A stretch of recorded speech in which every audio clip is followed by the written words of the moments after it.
Magandang araw kaibigan! Welcome ulit sa Pinoy Recaps. Ang palabas na ibabahagi ko ngayon ay ang Season 7 ng American Fantasy TV series na Game of Thrones na ipinalabas noong June hanggang August 2017. Nagkaroon ulit ng isang selebrasyon sa pamamahay ni Walder Frey. Inimbita ng matanda ang lahat ng kanyang mga kamag-anak. Dahil isa umano itong special na pagdiriwang kaya nagbigay siya ng isang mamahaling alak para sa lahat. Dito na nag-toast si Walder para umano sa kanyang mga bayani. Ngunit hindi siya uminom, pinagmasdan lang niya ang lahat.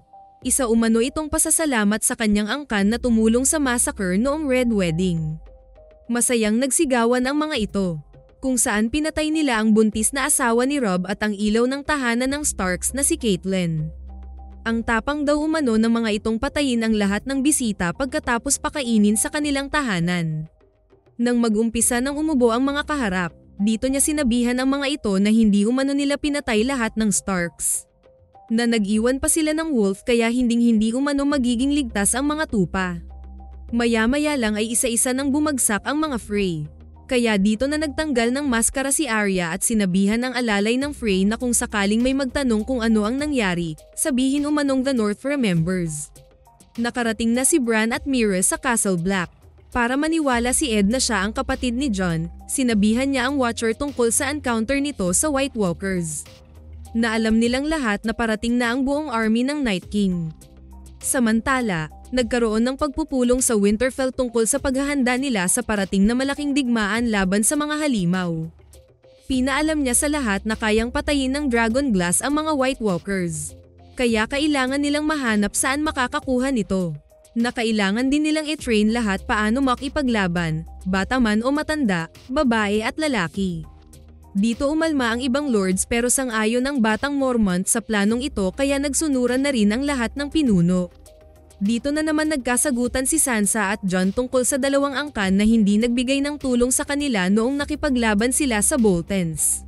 Gusto ng babae na parusahan ang mga ito ngunit hindi sumasang-ayon ang hari dahil hindi umano kasalanan ng mga anak ang kasalanan ng kanilang ama.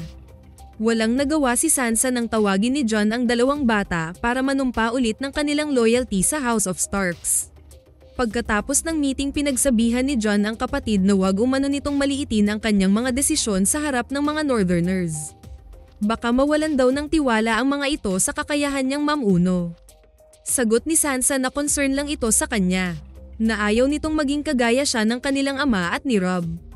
Na parehong nahulog sa patibong dahil hindi ginamit ang ulo.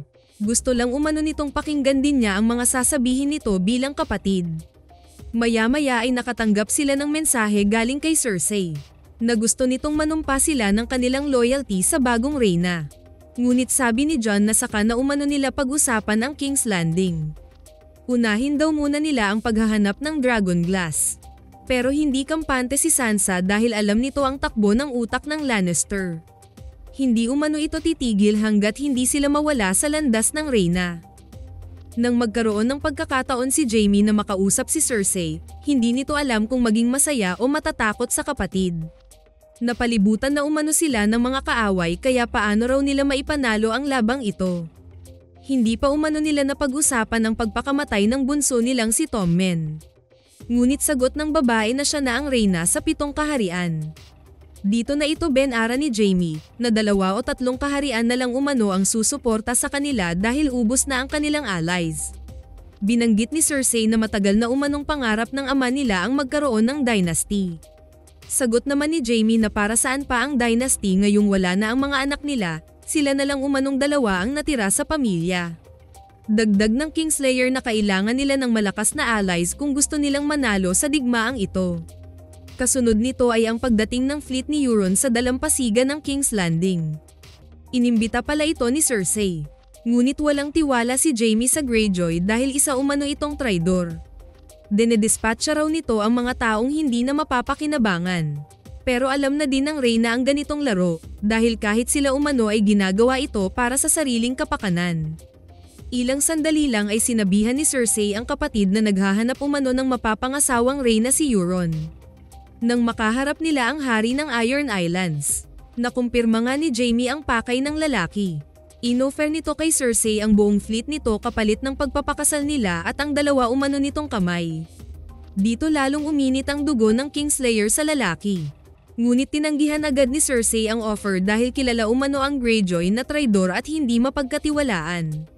Dahil dito nangako si Euron na magdadala ito ng regalo para patunayan na totoo ang pakay nito sa Reyna. Samantala sa Citadel, sinubukang manghingi ni Sam ng access sa restricted area ng library para makapag-research pa tungkol sa mga White Walkers pero hindi siya pinayagan ng Archmaester at hindi rin siya pinaniwalaan nito na totoong nagbabalik na ang mga halimaw. Dahil sa kagustuhang mabasa ang history ng White Walkers, ninakaw niya ang susi ng restricted area. At kumuha kaagad siya ng mga kakailanganing libro para basahin. Kinagabihan habang nagbabasa siya, napag-usapan nila ni Gilly ang tungkol sa mga halimaw. Hanggang mabasa naman niya ang tungkol sa Dragon Glass at kung saan ito matatagpuan. Binanggit na ito ni Stannis noon pero hindi umano niya nasabihan si Jon.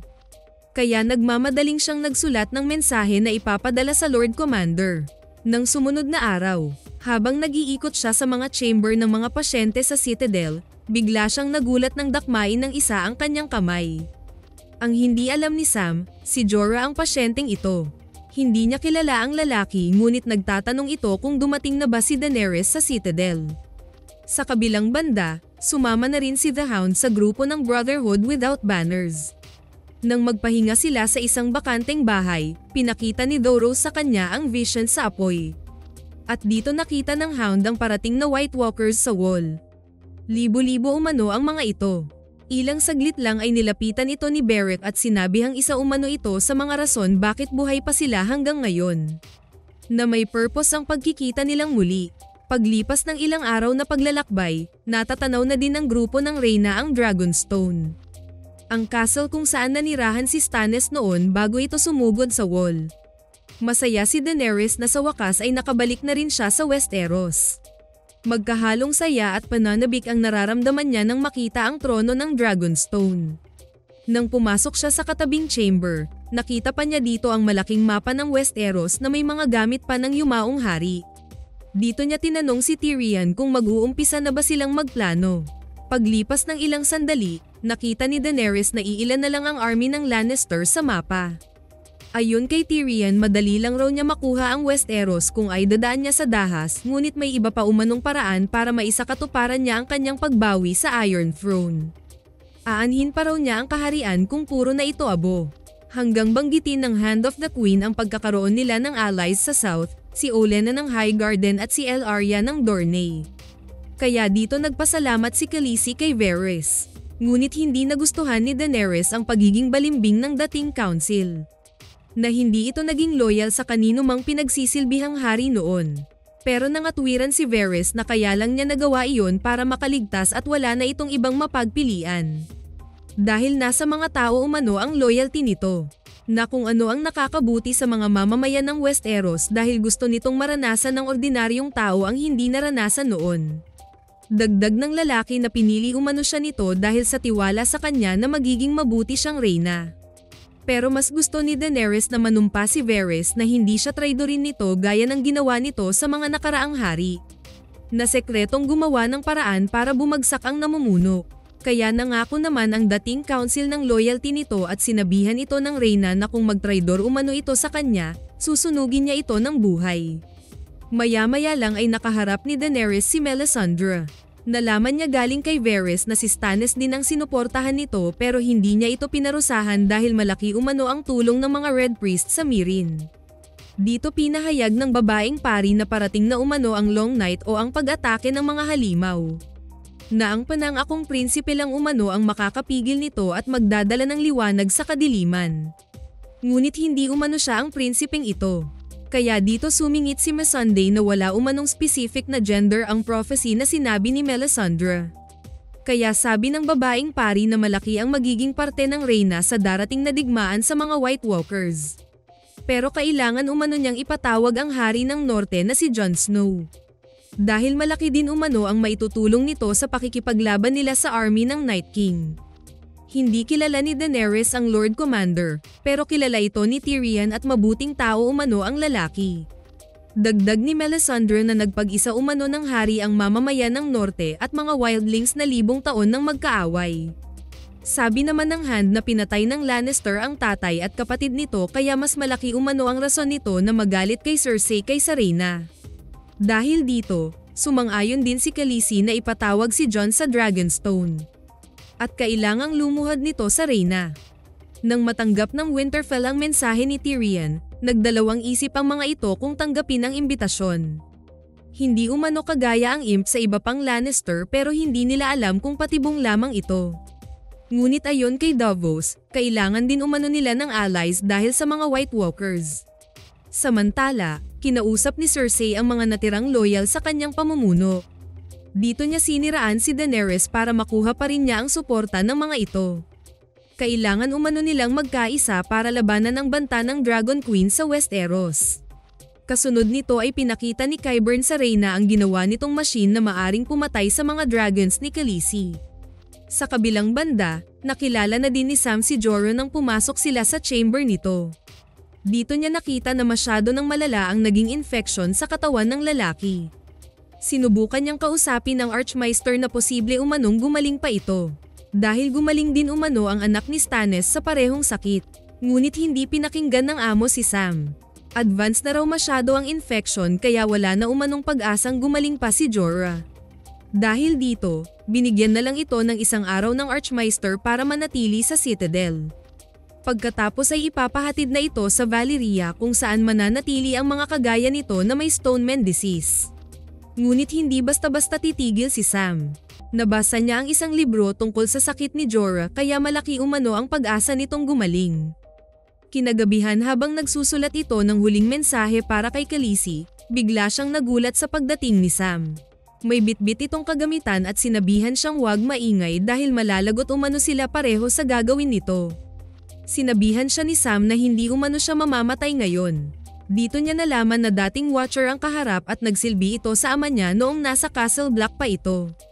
Maya-maya ay pinainom siya nito ng alak. Binigyan ng isang bagay para kagatin at hindi siya makasigaw. Dahil ooperahan pala siya ni Sam. Walang nagawa si Jorah kundi magtimpi sa sobrang sakit ng isa-isang hiwain ng lalaki ang kanyang balat. Balik sa Dragonstone, pinag-usapan na nila paano atakehin ang King's Landing. Ngunit dahil sa pagiging Lannister ni Tyrion hindi mapigilan ang bangayan nila ni Ellaria. Nanindigan si Daenerys na hindi niya pupulbusin ang King's Landing. Kailangan umano nilang kunin ang simpatsya ng Westerosi, na ang magiging reyna nila ay hindi kasing sama ng ama nitong Targaryen. Na iba ang pamumuno ng Dragon Queen kaysa Mad King. Papalibutan umano nila ang King's Landing hanggang magutom ang mga ito at bumigay si Cersei. Gagawin ito ng fleet ng Greyjoy, army ng Tyrell at ng Dornish. Ang Unsullied umano ang kukuha ng Casterly Rock. Ito ang napagkasunduan nilang lahat. Kasunod nito ay kinausap ng Rhaena si Olenna. Nangako siya sa matandang Tyrell na magbabayad umano si Cersei sa ginawa nito sa pamilya Tyrell.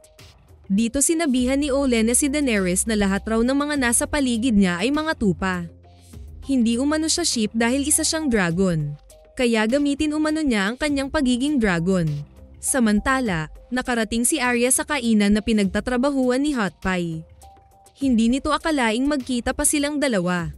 Patungo umano siya ng King's Landing para patayin si Cersei pero nang malaman niya sa lalaki ang tungkol sa pagbawi ni Jon sa Winterfell. Dito nagbago ang isip niya. Kaya imbes na makisabay sa mga maglalakbay papuntang kapital, pinili niyang bumalik pa uwi sa kanyang tahanan, ang Winterfell.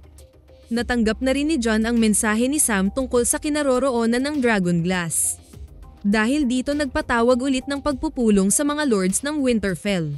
At dito niya sinabi sa lahat kung sino si Sam, ano ang Dragonglass at kung saan nila ito matatagpuan. Pinaalam din niya ang natanggap na sulat ng imbitasyon ni Tyrion na pumunta ng Dragonstone para makipagkita kay Daenerys. Halos lahat sila ay hindi sang-ayon sa imbitasyon pero pupunta pa rin umano siya. Alam niya ang pag-alala ng lahat sa kanya, ngunit kahit nanganganib ang buhay niya, kailangan niyang gawin ito para sa kapakanan ng lahat ng mamamayan. Liban sa kanya, wala na umanong iba pa sa mga ito ang nakaharap sa White Walkers kaya wala umanong nakakaintindi sa kanyang gagawin. Kailangan umano nila ang Dragonglass at higit sa lahat kailangan din nila ang malakas na allies. Napakalaking advantage umano sa nalalapit na digmaan ang tatlong dragons ni Daenerys. Buo na ang desisyon niya kaya wala nang nagawa ang mga lords at si Sansa. Dito niya sinabihan ang kapatid na pangalagaan ang buong North habang wala siya. Bago umalis si Jon, dumaan muna siya ng crypt para bisitahin ang libing ng kanyang ama. Ngunit sinundan pala siya ni Peter. Ayaw sana niyang pagtuunan ng pansin ang lalaki pero nang banggitin nito na may gusto ito kay Sansa, hindi napigilan ng hari ang sarili at sinakal ang Lord. Sa kanya ito winarningan na wag galawin ang kapatid kundi papatayin niya ito. Ilang sandali lang ay umalis na ang grupo ni Jon at Davos. Habang nagpapahinga sa paglalakbay ang fleet ni Yara papuntang Dorne, sekreto silang sinalakay ng fleet ni Euron. Hindi sila nakapaghanda kaya naubos ang mga barko ni Yara. Kalaunan ay napatay ng Greyjoy ang dalawang anak ni Ellaria at nahuli nito ang pamangking babae. Nang makita ni Theon na hawak na ng tiyuhin ang kapatid, dito bumalik ang trauma niya. Kaya sa sobrang takot, bigla siyang tumalon sa tubig. Napaiyak na lang si Yara na iniwan siya ni Theon. Ilang saglit ang lumipas, lumutang na si Theon at dito nakita ang wasak at sunog na nilang mga barko. Sana nagustuhan nyo ang Season 7 ng Game of Thrones. Maraming salamat sa inyong panonood. Kita-kits tayo sa susunod na video.